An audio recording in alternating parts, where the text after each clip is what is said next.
It's already, and then everyone will have access to it. Miss Deborah.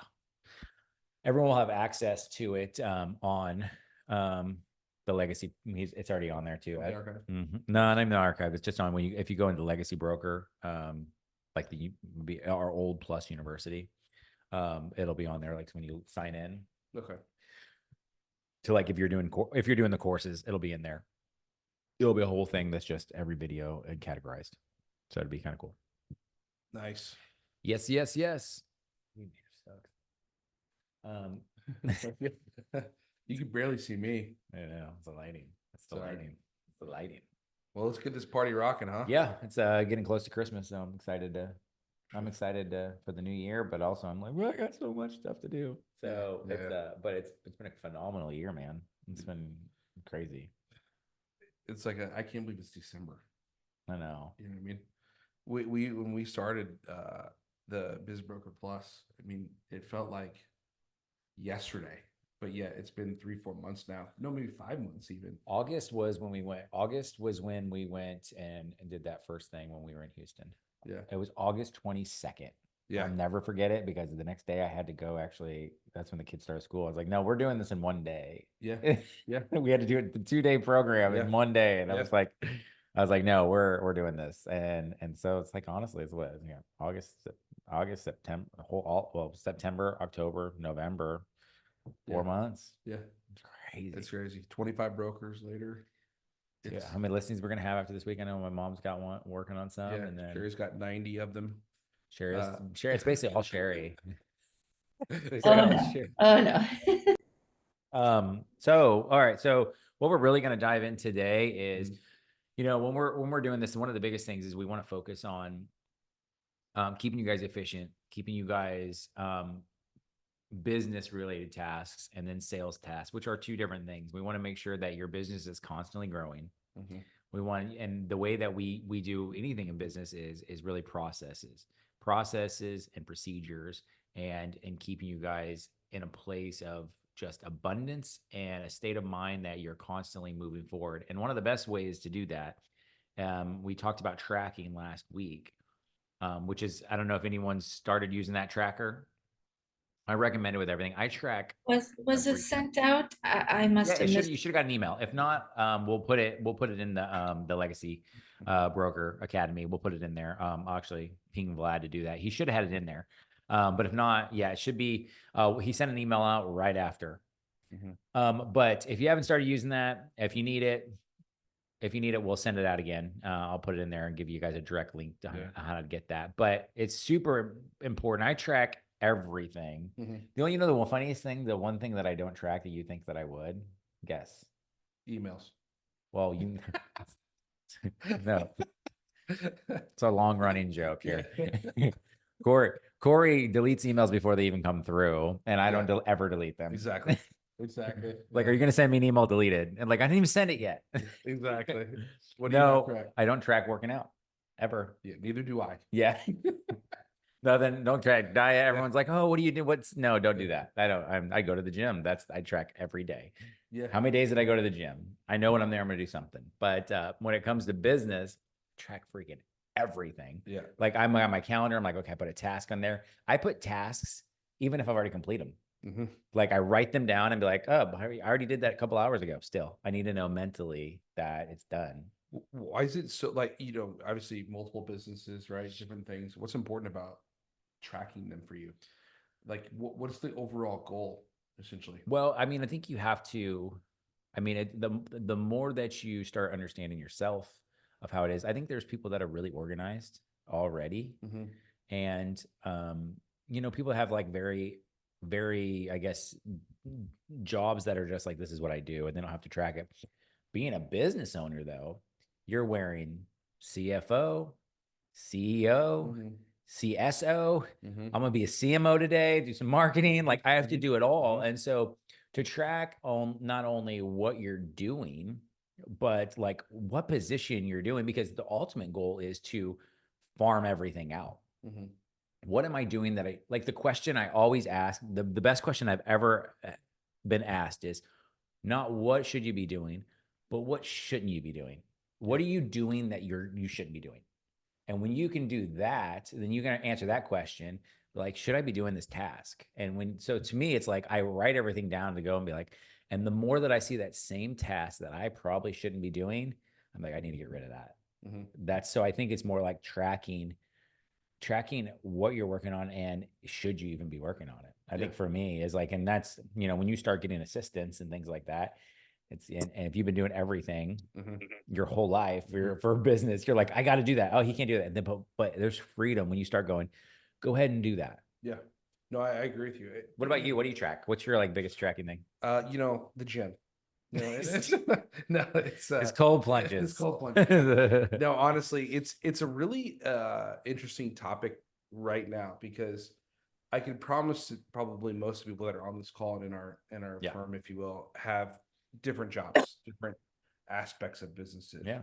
And it's, where do you put your time? How do you track your productivity? But even most important, are you doing it because you have to, or are you doing it because you love it? Yeah. And sometimes tasks take over. 100%. And you want to be organized, but at the end of that task, you're like, man, this was not fun. And I've been running into that a lot over this last year, in multiple endeavors, because, for example, creating a process for inventory control in the restaurant, not fun at all. But yet it's a part of my task. Yeah. And so, you get to that point to where it's, have you farmed that out yet? It's all comes down to money, right? Yeah. What's cost versus what's bringing in. And what's interesting is you catch yourself in that mind frame of worrying how to grow through looking at OPEXs versus learning how to grow through looking at revenue. And it's something that as a broker, you should definitely be keeping in mind. For example, if you walk into somebody who's doing real estate and you're like, hey, to a seller of a home, you have to replace your roof and it's going to be 15 grand. Yeah. 9 out of 10 of them are like, no way. But if you really see the opportunity behind it, right? It's the same thing with businesses. And, as you go into these individuals' businesses and they're like, I don't know if do you have SEO? Do you have a website for your lawn mowing company? No, I don't. You should throw that up there. But what if it's not what they like to do? Yeah. And that's the part to where, we have to ask ourselves and look inward versus outward, and so we can relate to these buyers. That makes sense. You know what I mean? And these sellers. 100%. Yeah. But no, for me, man, I have been blocking your comment the other day about email. I'm always on email. Like, there is not a time where I breathe as much as I check email. Like, I don't. And I have 3 days. I check it. I have 3 times in the day. Yeah. I check it in the morning. I usually check it around 1. Yep. And I usually maybe check it at right before I'm like done. Yep. Like, if there, like I have 20 minutes. Yep. And then what happens is in those 20 minutes, I go, I can handle that now. That one's too long to handle. I'm gonna handle that one in the morning. I'm gonna handle that one. So then I kind of like delegate which ones I can do. If I can knock, my 1 minute, I call them, minute tasks where I'm like, I can knock them out. But if it's like too long, I push it for tomorrow. Oh yeah, for sure. So I can't do that. Yeah. Well, for me, it's like, what about Slack though? Are you on that all the time? I have to be. That's kind of how it is with my email. Yeah, I have to be. I have to be on there because I'm constantly giving tasks to constantly give to our assistants and things like that. So it's kind of one of those things. It's not like nonstop. Yeah. It has to be. So, but it just depends. I mean, I'm an old. I hated email forever. Yeah. Like, text me. Text me. Is there an app for that? Like, yeah, it's an email app. I'm like, nah, it's not. For some reason, I don't apps are like, emails are just too long. Yeah. Well, no, for me, see, it all comes back to, if we take a step back, it all comes back to, what are we trying to do for the day? Yes. And what are we trying to achieve? And, I can tell you that we've been getting listing after listing after listing, as you know, with our brokers. And then I contact them and I say, tell me. Whoops. Oh, we got a little audio. Okay. There we go. Okay, we good now? Yep. Is it my mic or are we good? No, you're good. Okay. We get to the conversation of, well, so tell me, have you added any new ones on yet? Yeah. No, because I've been fielding calls and working on negotiations and purchase contracts, which take time. And that's why my part of today's call is, do you remember, Trav, what is the average number of listings a broker should have I don't. at all times? 5. 15 to 17. Really? That's what the average full-time broker has. Okay. So if you're part-time, think 8, right? If you do this 1 day a week, think 3 or 4, right? But if you're full-time, which I think a lot of us can probably balance our time to be full-time with this, right? Yeah. Because it doesn't have to be during our normal hours. It's a business relationship, right? 15 to 17. And we're stalling at 3 to 4 each. So Yeah. the question is why? So I'd love to hear your thoughts too, on essentially what they could do to help themselves stay the course, right? Stay the course of the path, because it's about quantity and quality here. Well, you got to ask, the question is like, what are my intentions what is my next step? And what are my intentions in every act that I'm doing? So as far as if you're, and it just depends. I set it up with, in real estate, and this works the same thing, is that you have to define your boundaries with your listings, which means you have to define them with yourself, and then you have to define them with somebody else. A boundary is only a boundary if both people know, right? So I can be like, listen, I'm not letting Corey come over here. But if I don't tell you and you start coming over and giving me a hug, well, I didn't tell you. But if I were to say, Corey, hey, like today, I'm just not in the mood to give a hug, right? Okay. And you go, cool. I know that. You know that. It's a boundary then, right? So you have to do that with your sellers too, which what that means is, if you have a seller, you say, hey, listen, every week I'm going to reach out to you at X day. You guys agree upon that time, date and time. I'm going to reach out to you and I'll give you an update. It's always easier to you reach out than they reach out. Have you ever, it's like, well, back it on your heels, right? You're like, oh, well, hey, Travis, what's going on with the listing and whatnot? You're like, well, I don't actually, hold on a second. Well, we have this. And you're like, but if you call them and you go, hey, listen, it's 12 o'clock Tuesday. We always reach out, just reaching out to you, letting you know, like we've had a couple showings and all this. This is the things that we're working on. Do you have any questions? No, not any questions. Thanks for the call. Okay, I'll see you later. Much faster, and you're not on your heels, you're on your toes. Yeah. Right. And so it's always, I think you have to set boundaries for your time, for yourself and the other person. Right. It's easier to do it yourself. Like, hey, listen, I'm only gonna check my emails 1, 2, and 3. But when you have multiple people involved, that's where listings get tricky, because you have 2 people involved, or you may have a party, right? And then they can reach out to you, but with yourself, it's different. Like, hey, the other thing is blocking time to do whatever is your IPAs, which is your income producing activities. IPAs, okay. So if you have an IPA, if you know what's your IPAs, we call them North Stars, right? What is your North Star? My North Stars are calls. That's it. You can have that. My North Star is I have to do 15 calls, 20 calls. You make the number based upon your goal. That's your first step, your North Star, because that's the thing you can control. You can control your North Star. You can't control how many people are going to pick up. You can't, when someone picks up, you can, control the conversations as well as you can. Doesn't mean there's going to be an appointment, right? You can't always do that, but you can control that one thing. So you say, well, what's my income producing activities? It could be drop letters. It could be social media posts.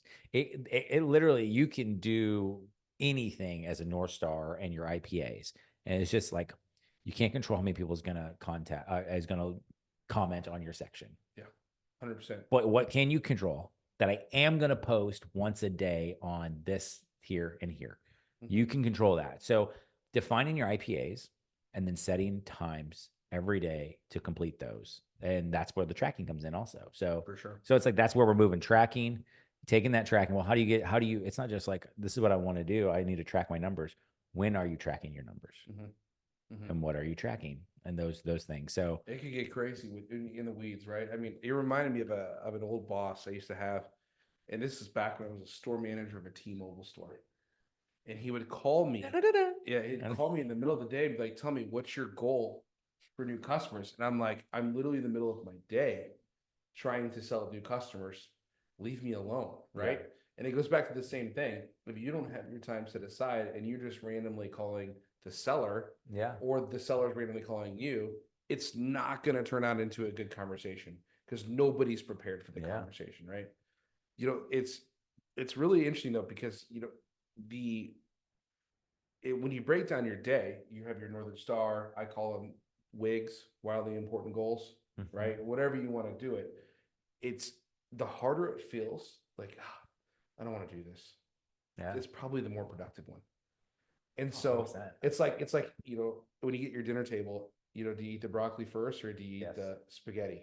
No, broccoli. I normally land with the spaghetti, right? So it's one of those things where, you know, it's like we got to really challenge ourselves. And this is my advice to all of you guys out there: is go the hard route. Yeah. Because it's uncomfortable, and it's one of those things to where if you want new listings, you have to do the things that matter, which are key relationship building, getting in front of the actual potential sellers, I mean, who doesn't want to have a nice coffee at 3 o'clock in the afternoon with a potential, you know, partner slash, and I call them partners, not sellers, right? A potential partner, right? Mindset thing. Yeah, I was at a coffee shop last week, right after our call, matter of fact, and you know, it was a guy who's looking to sell some salons, and you know, he's like, "Look, I don't know what to do here."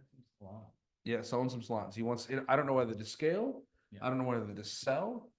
And this led to the next question, and something I want to highlight too is, I want to give somebody 50% of my business. Can you sell that for me? The answer is no. No. We're not going to sell it for you. Because if you were selling percentages, think about how the math works. It doesn't. It's if you're going to sell 50% of your salon business, what's my commission for doing that? Yeah. However, there is also the partnership part of it where you're like, you know what though? I may not get anything from this. We can maybe work out a deal to where I get free haircuts for a year. I don't know, whatever it is. But the point is, you know, get out there and get in front of these customers and these new potential sellers, because they will give you problems you've never seen before. And it will get you that much more comfortable on being a broker. And I mean, my pushback on that is like, you'd also leverage that and say, okay, listen, I'm going to invest in your business and find that person for you that wants to go 50-50, right? You need that person. But I tell you what, if I do that, will you give me 5% of your company? Yeah.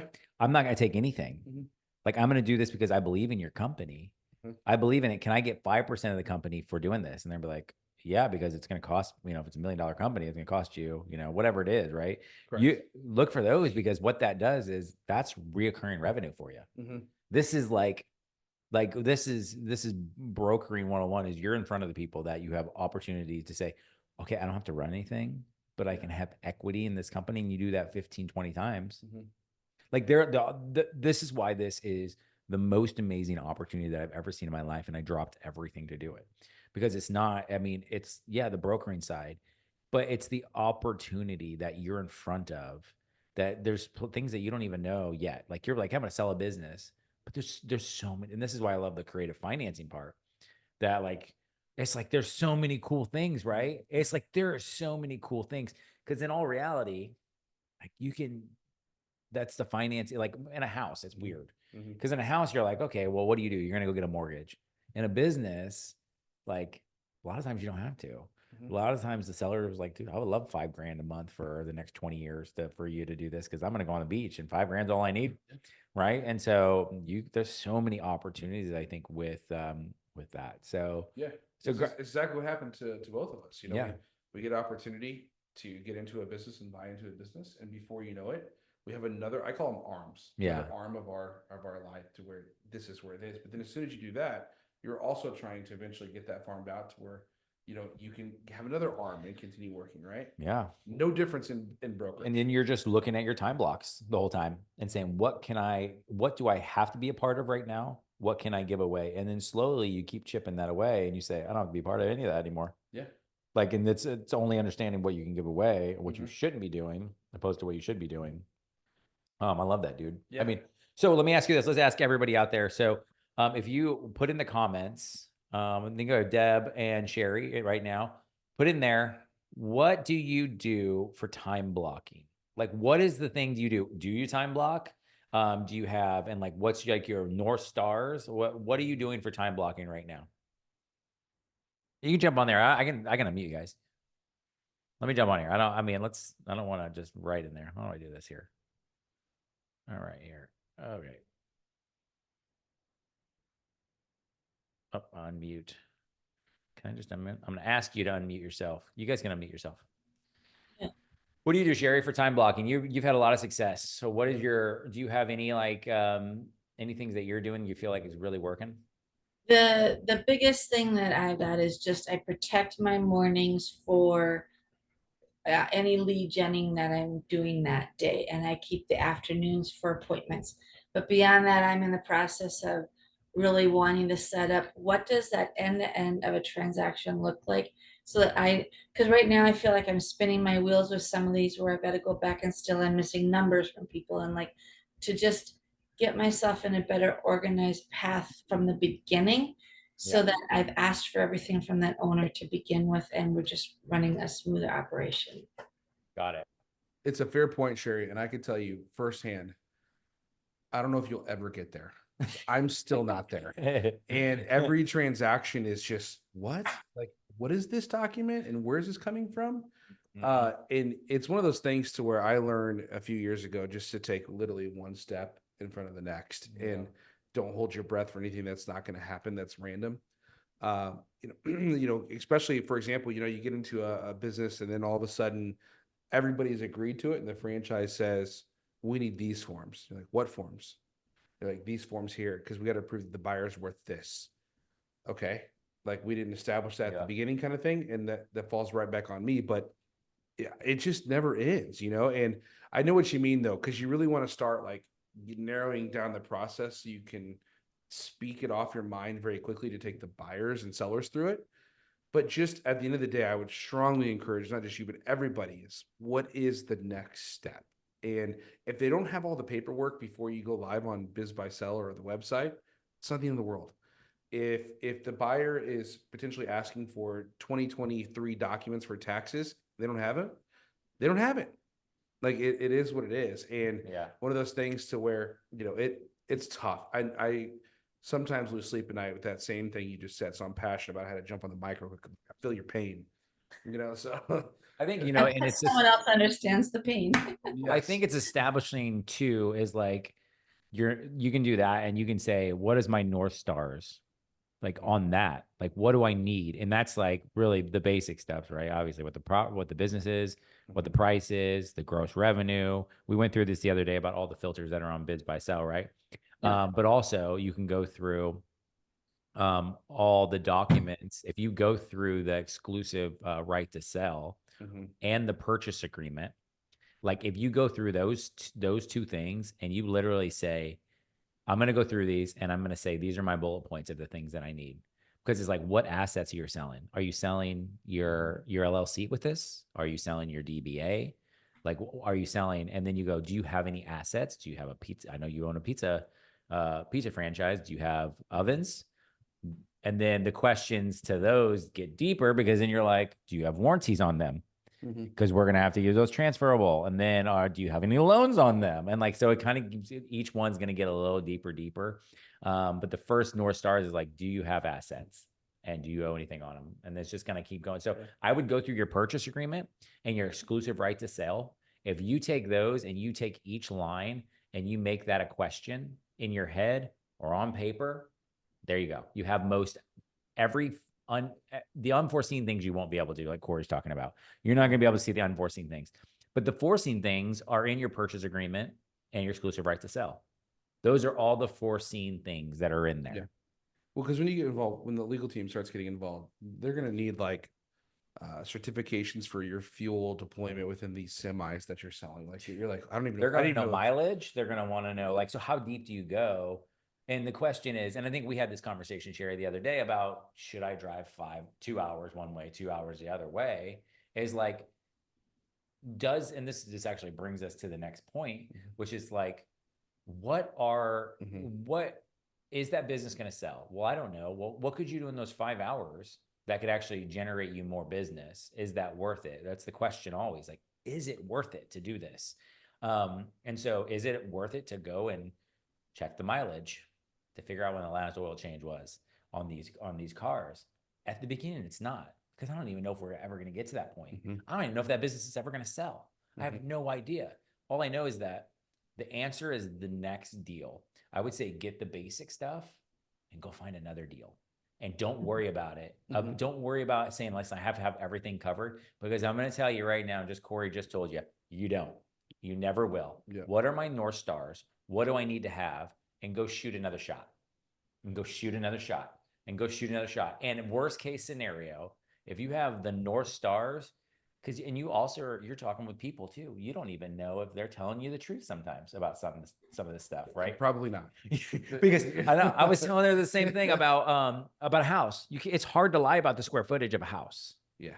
Like the square footage is the square footage, right? Like maybe someone got it wrong, but most of the time you can look in some way and find that, right? That's someone could be like, hey, I don't have my taxes done, but I made 200 grand last year. Mhm. Okay, great. Yeah, we don't have anything. I'll get that to you later. Okay, what do you want to list for? I want to sell my business for $400,000. Okay, well, if you don't want to give me anything and you don't have it, do you want me to list it now? Yeah, I want to list it now. Okay.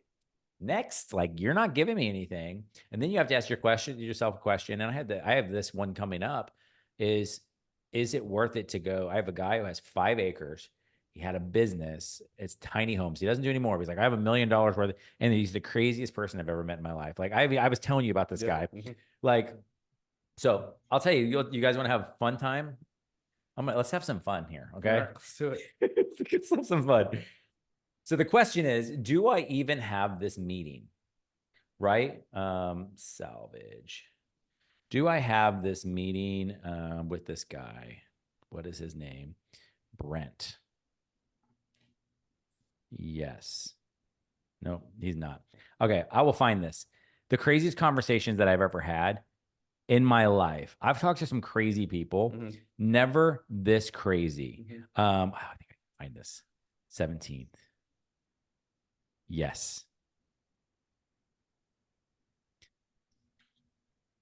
Are you guys ready for this? Because I'm going to read this verbatim. Tell me if you think that this is even something I should waste my time with. Okay. 5 acres, beautiful property. Could probably put an RV park on there. Has a business, has all this material. Used to do these. Yeah. So I said, Brad, yeah, we can come out Tuesday and take a look at this. Perfect. It's in Lillian, so it's probably like an hour away. 17th, sure.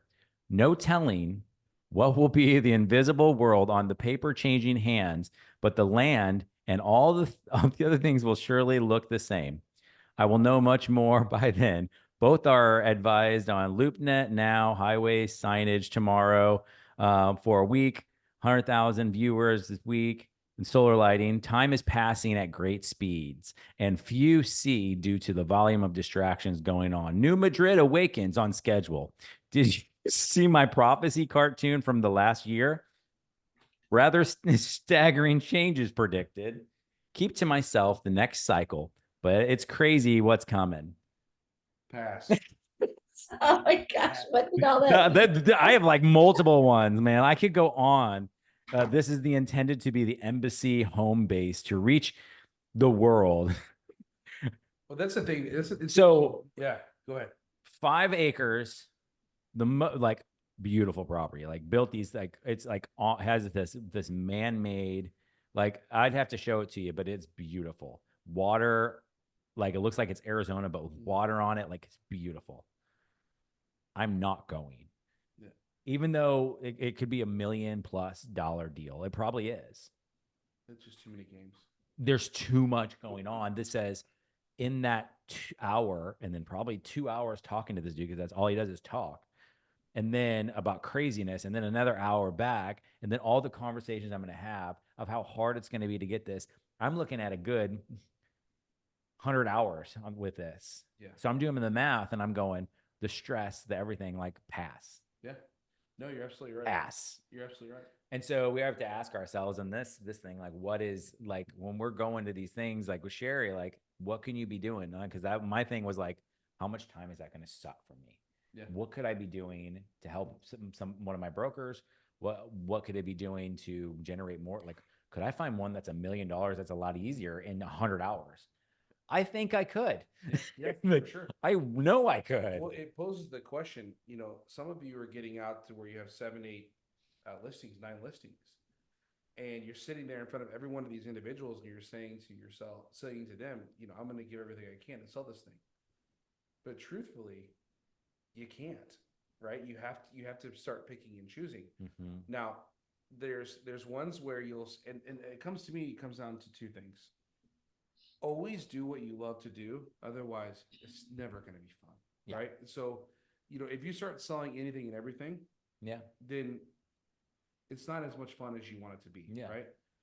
And two, expectations with the sellers, everything, and buyers. I have buyers contact me all the time that said, "Hey, I know you've done business brokerage for a long time and you own business yourself. Can you help me find one?" My answer is no. And as much as I want my heart to do it, I Yeah. just don't have the time for what I love to do. And so it's really hard to say no. Like 2025 is the year of no's. And I say this every year at the beginning of the year because you just don't have the time. You saying no to that guy saved you family meals getting interrupted. And when you make money, it's sometimes Probably. so easy. Yeah. It's like, I'll do that all the time. And then you make money sometimes where it's like the hardest thing in the world you've ever done. Like, this isn't worth it. Yeah. So that's what I'm trying to say to everybody out there is like, you'll get that business transaction where it's so simple and easy. You almost feel it's unfair that you got paid for it. Those are the ones that you want to keep working on Yeah. because they're out there everywhere. If you're Yeah. stressing about something or Dude, or finances, man. Like, you think like, dude, God, I'm looking at the money. Stop looking at the money. Yeah. Look at like what it's going to take for you to do that. Yeah. Time, energy. Dude, it can All be a lot. And some of that is like, okay, hey, listen, I'll give you 50 grand, but listen, you're going to go through hell for the next 4 months. Yeah, with it's this. not worth it. You see that Facebook video where they tell you, if I give you $10 million, would you want that? But if you didn't live tomorrow, Oh yeah. you still want it, right? It really brings in perspective, Yeah. So for me, I started something a while ago, and I'd love to share it. It's we call it the red, yellow, green. Okay. Green is a task that I did that generated revenue. Oh, yeah, a little bit. Is that me? No. You know how I am with these mics. Green, yellow, red. Green generates something that adds revenue. Okay. Yellow is something that red is something that stopped the bucket from bleeding. Okay, so something that adds to the top of the bucket is a task, and something that prevents it from falling out is red. Got it. Okay. The yellow is the golden one, where it's a task that I love to do that contributed to both. Does that make sense? Mm-hmm. So for me, I want to go back and look at the task that I just left red or just left green, because at first you're like, oh, that's added revenue, great, or that saved on OpEx, awesome. But did I love it? Yeah. And you'll see how few yellows you have Right. on these tasks. And that's where I would say it goes back to our original statement at the beginning is when you're stressing to these people, you need to stress to yourself the same things. Don't build your business off of OpEx. Build it off of what you love to do. And so for me, I didn't want to do this anymore, going to these business transactions and worry about collecting paperwork, worry about posting on Facebook. You know my feelings on Facebook and social media. No, right? I don't like it. I don't want anything to do with it. But I can make you do You it. can make me do it, right? Okay, right. But so I hired VAs, Yeah. and for $300 a month, when I stood up to the business transaction, stuff was done. And, if I did a cold call, I already had documentation on that business of what it's about. So I wasn't walking in blind, right? Mm-hmm. 2, they set my calendar and had meetings set up for me. So I didn't have to worry about setting up the time. For $300, $400 a month, my life got that much easier. You know what I mean? It's because I said, you know what? All these red and green tasks, VA. I'm only doing the yellow ones. Yeah. And my life changed. And I became more productive and more profitable. Does that make sense? Yeah. 100%. So- I think, I was just having this conversation with Maverick. I was like, as soon as you can learn the faster, and I wish I'd learned this when I was younger, the faster you can learn to actually prompt people and with a task and know that they're not going to get it right. And then, Mhm. but eventually they will, Mhm. and you'll never have to do it again. Mhm. So it's like, what happens a lot of times, people are like, oh, they're just not going to do it as good as me. Yes, they're not, until they do. Mhm. And then they do it better. Mhm. And I hope that they do. Right. And so it's like I would say with Vlad, man, like when I started with Vlad, I was like, Yeah. no, Vlad, like, I'm not going to and then I'm like, well, why don't you do it like this? And now I'm just like, because I'm trying to show him. But now he also knows what I'm looking for. And so it took time. And now it's like, dude, I'm like, Vlad's is like, yeah, I did this. I was like, dude, that's exactly what I was going to do next. Like, he just knows. Yeah. Right. And it's like, it takes it, but that's a relationship that you have to have in there. But I think that like the biggest thing that we can say with what I think getting time blocking, and we're talking about our listings is, are you like, what is that listing doing for you? And if it's not generating more listings through the buyers, then then drop it.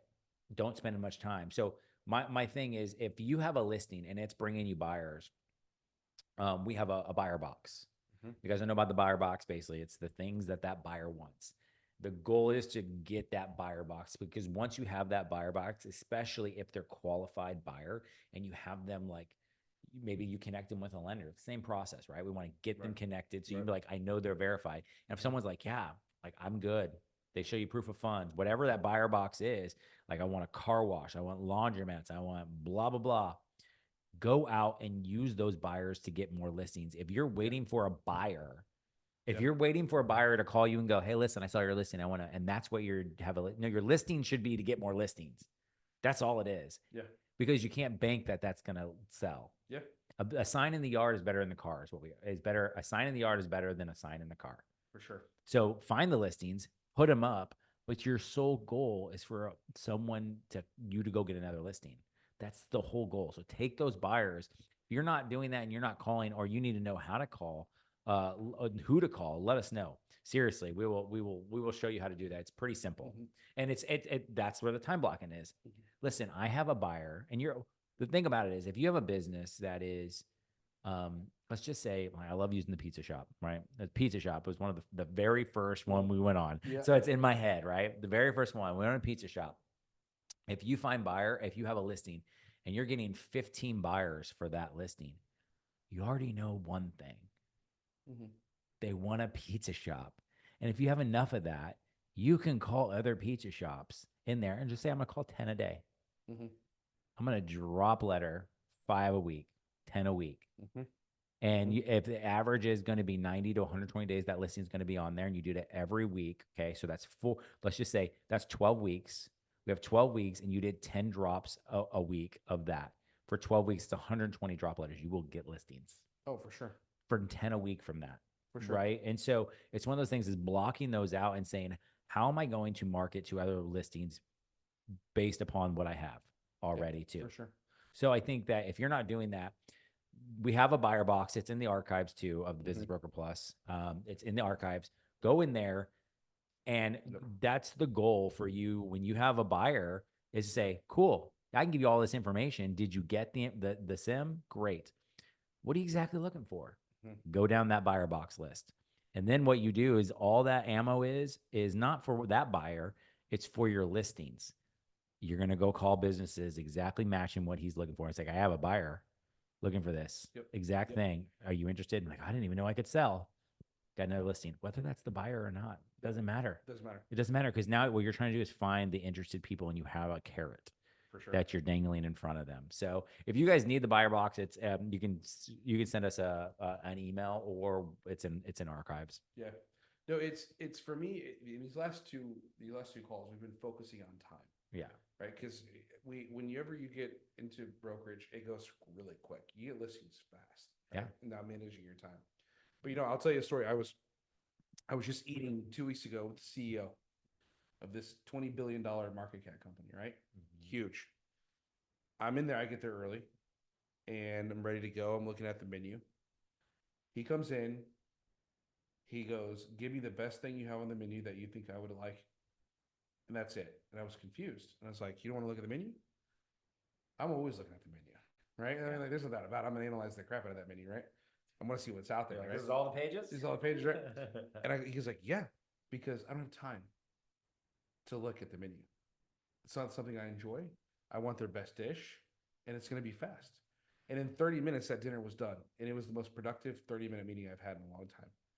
We didn't have to think about food. We didn't have to think about drinks. We didn't have to think about anything. It was already there. This is just give me the best of what you have. That's it. Move on, right? Your best bottle of wine. Best bottle of whatever it is, right? And it's like, man, it's like the different perspective that we have. And that's to your point. Like, when we get these potential buyers, You know, make rules amongst yourself that says, unless you're XYZ or you're interested in XYZ, I'm going to say no. And, you know, otherwise I'll be the jack of all trades, master of none, right? So your time is extremely crucial because, again, this goes to the overarching point. How do we continue to get new listings while we're managing our existing ones? We have to shield ourselves from the buyers that waste our time. I mean, literally yesterday, there was 3 different offers on a business, and 2 of the 3 of them were complete waste of time. And you got to say, why is it a waste of time? Why did we allow that? Because now we're talking about it. They wasted their time, and now our potential sellers are going to waste their time. Like, it's just so, it all comes down to time. I cannot stress it. And so for me, and we're getting to that point to where we're going to turn it over to you guys to answer some questions, but time. I don't think we'll ever stop talking about My favorite. It's literally my favorite subject. Yeah. It's one of my favorite because it's one of those things that you can't get more time. You can make more money, and then you go to one of the greatest things I ever heard was, this is what we do in life, especially if you're 9 to 5, right, or anything. We take time. We go out and we spend all of our time on to make money, and then we take that money. And this is going to be one lesson after you guys start making it. You take that money, which you can make more money, can't make more time. So you take that thing that is priceless, something that does have a price, and you can make more. And then what we do is we go and we buy depreciating assets. So we're taking that thing that was priceless to something that we can make more of, to something that actually is depreciating, which is like maybe buying a car. Right. So you're saying, I'm taking this thing that's priceless and you drop it all the way down. So that being said, this is another opportunity, finding a business. You took that money, that time, made money, and put it in something that is appreciating and making you money. That's a whole different ballgame, right? And so we do this all the time. So we get in these rat wheels of like, spend time, get money, buy something depreciating. And it's like the worst thing that you can possibly ever be in your life is that rabbit hole. And so I think as you start moving forward with this, cherish your time. Sure. Cherish your time. Protect it. And if you have a listing, I think the challenge that we want to do, and we want to give you guys a challenge every week to do, is I want you to find a number that makes sense to you. A number that makes sense, especially if you have listings, right? If you have listings, this is easy. If not, well, then you got to find another number, right? A number of like how many reach outs I'm going to do, how many drop letters. If you have listings and you have buyers, make a number. How many calls am I going to make? I don't care whether they pick up. How many calls am I going to make to those buyers to try to figure out that? That's one. The number 2, how many buyers boxes can I get this week? That's one thing so that's the goal. Number 3, how can I take that buyer box and can I call businesses that match that buyer box's criteria? That's 1, 2, and 3. Very simple. How many buyers do I have? How many numbers do I want to call? How many buyer boxes can I get? How many listings or new potential listings can I call from that buyer box? 1, 2, and 3. It's very simple. So those are my 1, 2, and 3. I think, how many can you do? You're going to have to come up with that number because my number is going to be really high. Maybe that doesn't work for you. Sherry, yours number is going to be probably higher than mine. Yeah, double than ours. Well, let's get some questions. Yeah, let's get it. Sherry, do you have anything going on? I think it's just Sherry on right now. So, Okay. Yeah. Sherry, what you got going on? Do you have any deals you want to talk about? Well, I guess it's interesting hearing you guys talk today about, like, you get a lot of buyers for one particular business. That's an indicator of something that should go find more businesses like that. And it's weird that my little glamping business, this luxury camping business, gets so many leads. And so I'm going to start now going out more, talking to those buyers to get that buyer box. I printed it out here while we were talking. You know why you're getting so many leads with that? I'll tell you right now. I knew when you were going to get it. Because camping, and that people associate that with RVs. People associate the RV parks. So you have a possibility of not just brokering businesses, but brokering RV parks, which is big dollars. So you definitely have that, because someone's like looking, and then they look at the price and they go, "Oh my gosh, that's so cheap. What is that?" And so you have an opportunity to definitely, I think, turn that into something that's actually making really good money for you. So have you gotten any offers though? No offers yet. Not yet. What's the hang up? aren't people making offers? I need to be more persistent with these people. I reach out and I don't reach them. So I have to be more persistent in finding out why they're not buying. Yeah. I think that's all you can do is call. If they Mhm. don't pick up, you can't really do anything. I think this is where CRM, this is where tracking the people you call, not just the calls, but Mhm. saying, hey, listen, if I try to call this guy, so the average real estate statistic is it takes 12 times for you to be able to get a hold of somebody. So Mhm. it's set a number, 8 to 12 is the number. If you call that person 12 times without it picking up, they're ditch them. Like, Yep. you don't need to call them So anymore. this website, this business is a phenomenal looking business. Personally, you got it priced too low. Second of all, I would recommend you have no revenue in there, no Okay. EBITDA, no furniture fixed price in there. I can't if I'm gonna buy this glamping business, I don't know what I'm gonna make. Yeah, and I'm trying to get that from her. I have the number now because I figured it out myself for her. Is it the FF&E or inventory? The inventory for her. And I said that based on what you gave me, is this what the number is before I just go put it out there? And I have, she's only got like a couple thousand revenue because she's had such a small window during this summer that she ran it this year. Um, so it's just got huge potential. Um, so So she's selling the whole Airbnb, everything, right? everything, the thing is she doesn't own the land. So I guess there's a holdup. She doesn't own the land and people don't like that they have to lease it. That's been Okay, one so of the. Yeah. I'm gonna do rapid fire on this Go. if you're okay. Yep. Rapid fire. You ready, Sherry? You got a Mhm. pen? I got a pen. Hopefully I'll get the Okay, go. recording in case I don't write fast enough. Don't worry about this year's revenue. You want to do 2025 potential revenue and cash flow. Okay. Simply, this business is projected to make $200,000 in revenue and take home 100K cash flow. I'm making this up, but it needs to be in there quickly, right? Okay. You ever seen the movie 8 Mile? It's not the greatest movie, right? But Wait, it's classic, right? Like, what are you doing with Eminem? Yeah, with Eminem. At the very end, I'll Bro. never forget this. What does he do? He tells everything about the business so there's no questions, right? Yes. So the same thing. Look, this business does not have land. However, it does not matter. Everything bad about the business. Yeah, Is what it does not matter about not having land. Why? It still does potentially $200,000 revenue, potentially $550 or $100,000 cash flow. and the possibility to expand because Mhm. she could get more, right? That's the growth is take this number, whether it's how do you know how many acres is it on that she's leasing? It's less than an acre, a half an acre at most. Okay, so could she put more on there? Um, no, she really, because she spaced the things out, but someone could go get another piece of land, put a little tent up, voila. Yeah. So basically, what you're doing is like, hey, this is a smart play too. The way that you're going to talk to this, as from the real estate perspective, too, is be like, here's how it works. I'm a real estate agent. Okay. I'm going to go find you because here's the beauty about this. And I don't know what it's like, what the real estate market is like in Minnesota, but to have, how long does land sit? A long time typically. Long Land time. usually sits.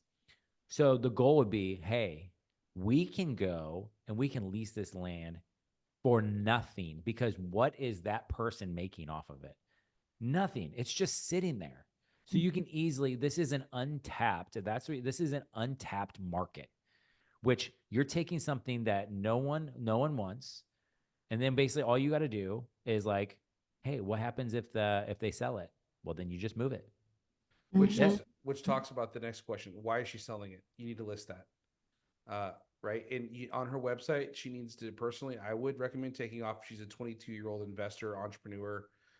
That makes it look like it's a baby company and she doesn't know, you know what I'm saying? Beautiful website though. Yeah, it's a great website, but Yeah. hey there, I'm Lindsay. I'm a 22-year-old entrepreneur and proud founder of Simple Stays. Don't need that. Fantastic that she is. But for you, it's like, here's the gross revenue. Here's your OpEx expenses. This is what you're projected to make. And then talk about your other revenue channels. You can use this type of tent not only for, I'm looking at the globe, not only for actual staying outside in the land, but also if you want to partner with a restaurant. There's another revenue chain, right? You want to put these out on your patio. We come, we set them up, blah, blah, blah. Give them ideas to go, oh, wow. Okay, here's my revenue. Here's my OpEx. Here's my profit. Website is fantastic. Here's my revenue channels I can go after. But then when they go to this website and they see her talking about being, 2020, there's nothing about how long the business has been open. There's nothing about just anything besides her. She's 22 years old and she has just two charming Airbnbs. I'm not buying anything. I can go buy a tent, find somebody to lease this, and move on with my life. Her brand is what you're trying to sell. Yeah. The concept is what you're trying to sell. And it can even be to the point, I think, why is she getting out of it? Do you know? She just recently got married, wants to go another way in her life, have more freedom to travel and that kind of thing. Okay. So would she be open to, so she's selling the equipment and everything? Yeah, she's selling everything. So would she be open to, man, that's the thing is like that. I think it should sell. It's too inexpensive. It looks too much like I can just do this on my own. Yeah, I agree. So I would up the price. I would absolutely get rid of. It's about her. It's about the business and the brand. Like Travis is saying, you need to put in projected income earning statements in there, or income earning numbers, if you will, and then your description. Here's what makes this opportunity irresistible: low maintenance operation, seamless reservation Airbnb. These are all very 50,000-foot view. Go right down to the details. You want to make $55,000 in profit. You want to get a simple absentee owner business. Simple absentee owner. You want to get to where you don't have to worry about getting a lease with the land. We've already got that taken care of for you. Does she have cleaners set up? Or does she do it all herself? She does it herself. So then that would be another thing, that set cleaners up, and then that's basically it. Set it and forget it. It's an absentee owner position business. Yeah, absolutely. It's so simple. I mean, yeah, it's simply stay. Getting $40,000 is easy. Getting $100,000 is easy. It's just you have seller financing in there. No, there's no. She's getting a trailer. They're getting the trailer and the two tents. But the point is it's so easy to get anything under $100,000. But anything under $100,000, I'm thinking, like, is it worth it? Like, I could just go buy a tent myself. You know what I mean? Go buy a trailer myself and lease it. So it's got to show that it's established, even if it's only been 6 months to a year. Mm-hmm. So we can look at this, apply the same thing then to that exotic car rental company, because he's only just got started in June. He hardly has any revenue, but the potential is there. So I need to have him project out 2020. Is he selling his cars with those two? That's what most of the price is. He's selling the cars in there. Okay. What's it? Why is he leaving? Why is he getting out of it? Because he just got elected to be mayor of the city and he doesn't have time to do this. And he's got a full time. That is the coolest reason I've ever heard about why you're selling a business. I'm sorry. Yeah. They've just president of the United States. I got to go ahead and. Yeah, I got to go do that. No, he owns a marketing company. He did this just to see if he could do it. And now he's mayor. So he's got to get rid of it. Doesn't have time. So when you see Sherry the NAs on here on this car, that to me means franchise. Yeah, so you got to get the gross revenue on this, even if it's just something potential. Because what we went through the other day was us going through those filters. Remember? Mm-hmm. So if someone goes, listen, and I'll tell you what, when I've searched for businesses all the time that are absentee owner, and if I was like, oh, listen, nothing under $100,000 a year, if it's not gross revenue, that would never pop up because there's nothing there. Mm-hmm. So you got to at least have something there. And so even if they call and they go, oh, this makes $150K, you'd be like, well, that's potential from what we've seen. That's the track they're on. Yes. And so it doesn't have to be accurate. They have to do their own due diligence, right? They have to do this own due diligence. And so you just have to be honest with them. Be like, yeah, you don't say, yeah, this is exactly what it is. You say, this is what we're seeing for the potential based upon X, Y, and Z. Okay. That's all it is. But you got to have that stuff in there. And is he willing to do owner financing on that? I'll ask him again about that. There's people that look on that. I would all listen, because here's with the conversation that we had yesterday. Why wouldn't you? Okay. Because no one's going to be like, hey, I only want to look for businesses that are owner financing. No, but they will do the other one. And owner financing is subjective. Yeah. So if he goes, yeah, I'll do owner financing if it's they give me 95% down and I'll do 5% of it. Owner finance. It's still owner financing. Yeah. It's like, but what you're doing is you're missing those leads that maybe go, oh, I just want to do owner financing. We can possibly get them a loan. You know what I mean? So I would almost every time seller financing. Well, I pay for, I mean, I can tell you, I pay for restaurant on the restaurant. I pay SEO on donut shops. Why? Because they see donuts, they'll see my barbecue restaurant. It makes no sense, but people still come to eat barbecue when they see the donut restaurant. Yeah. Like it's crazy. So if I were in your shoes, I would say, hey, look, Mr. Potential or Mrs. Potential Buyer, we're asking 287 right now because honestly, that's just the value of the assets. Yeah. But you get to get a turnkey business with website, customers, everything's already set up from the lease standpoint. Your potential earnings, your XYZ.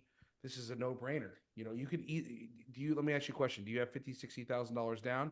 We can get you approved. Let's get an offer in and let's get this moving. Sherry, your task this week is we need to get all of your listings just lined up. We need to get there. Like message support. But what I would say is like, here's the thing. I'll send you a filters list. You can literally just go like we did the other day, go through the filters, make a list and say, I need to have all of my businesses have this. And I mean, just these, I think there's probably 8, I think there are, is what I counted. 8 major filters that they look, you need to have all of those and know exactly what they are, because those need to be in there because that's how people are able to search. Less is more. That's the way I'd end this call today. Less is more on listing businesses. You want NAs filled out and less is more. Because it looks like a person, not a franchise. Biz Buy Sell is getting just overrun by franchises. And you've got one of them, Sherry. And that's why they keep getting denied on this one, is because they don't want that. Yeah. They want real businesses on here. And the picture that you have looks like a fake picture. So if, put a real picture of you in the car if you want to. Put real pictures, real numbers, and you'll get real traffic. Yeah. So just why you're getting a lot of traffic on the turnkey luxury glamping because it's a real picture. Yeah. Right. So yeah, they know these things. And maybe we should get Carter on here to talk about this stuff. Connor, yeah. Yeah. To talk about this on Dude, I think, and that's the partnership that we're building with Biz Buy Sell, is that they want your businesses to sell. What happens when your businesses sell on Biz Buy Sell is you get more businesses, and that makes them more money. For sure. And so the goal is for us to be able to. So maybe we'll have Connor come on. I think that'd be a good guest to have on, because he's going to give you insights on not only just like what to put on there, but like what the market looks like too, because he's seeing the data on the back end that we're not seeing too. So I think that would be we'll have to get Connor on. He's a good guy. Did you see that your glamping listing is listed as hot now? I noticed that. I didn't look at what that meant. It means you got caught in the algorithm as a hot business, so they're going to advertise you a lot more. Yeah. Oh, so cool. Let's get that. I think I saw the car wash did too. Yeah. So anyway. Well, I think that ends today, right? Yep. So here we go, guys. 1, 2, and 3. 1. Call the buyers that you want. Make a number. Call them. Get the buyer box. How many buyer boxes can you get? Number 3. Call listings. Number 2 is get the buyer boxes. Okay. Number 2, get the buyer boxes. Number 3, take that buyer box and turn that into more listings by calling whatever that buyer box is, calling businesses that fit that to try to get appointments.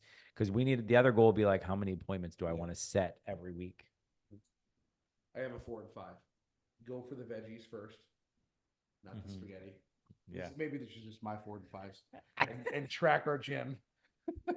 Track our gym member and our activity. Track your activity and don't waste time and don't worry about. Get that business on and get the business on, get it accurate, and then go find more businesses. And stop worrying about you have to have all the details, because you don't. You don't have to have all the details. It's okay to not have details, because when somebody asks for that, you asking for it is not as imperative as then when a buyer calls you and says, listen, I really need this document because I'm thinking about buying your business. Go tell your seller that. I bet you'll get it to you tomorrow. You know what I mean? So just wait for it. So that's what I would say. Or tell them a classic dad joke. Like, what did one pencil say to the next, Travis? What did one pencil say to the next? You look sharp. Oh, come on, gosh. let's go. Bro, I got one. Watch this. This is what my son told me. Ready? What did the triangle say to the circle? What? You're pointless. That's good. That's good. All right, guys. Next week we'll see you. If you guys need anything, you can reach out to support. We'll help you out. Okay. See you guys. Thank you. Bye.